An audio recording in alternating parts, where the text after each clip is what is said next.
Well, thank you. Thank you for having me here. And the best way to describe Africa over the last 100 years is really going from almost complete darkness to light. I mean, it's been a major miracle of missions work.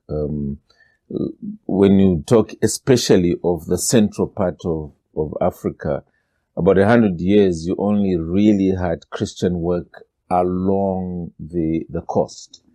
But in due season, through a number of missionaries, probably the most well-known would be David Livingstone, the gospel began to go into the central part, and different denominations ministering to specific tribal groups, and in due season, indigenous leaders coming through the ranks and taking up the role of leading entire denominations and so on.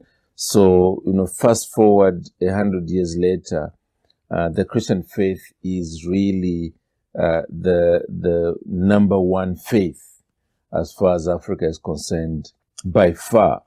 Of course, the Arab North is unique in that sense. It's the Muslim faith still holds sway there.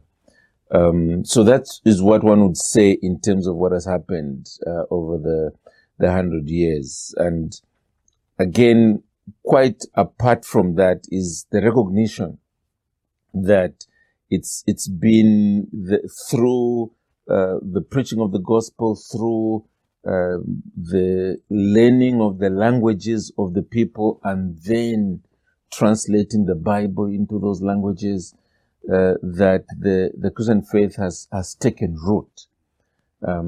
Even what we have come to know as the time when the African leaders began to fight against colonialism, that was also an offshoot of the missions work, because as the indigenous Africans were in what at that time were called mission schools, and they were learning from the Bible that there's really no difference between white and black.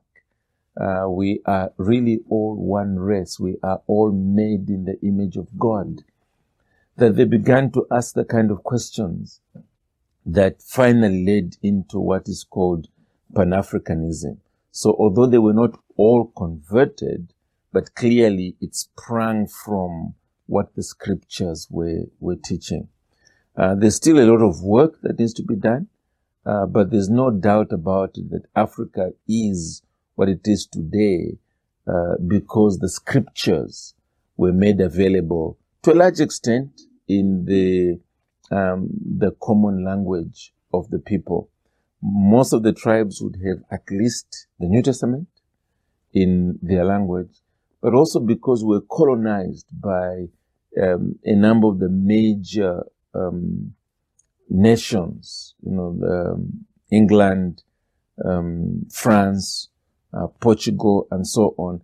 As long as those also had the Bible in their language, because the educational system would be in those languages, it meant that anybody who's going to school, once he has the Bible in the language in which he was going to school, would consequently still be exposed to the scriptures. So I repeat, we owe a lot as an African continent to sola scriptura.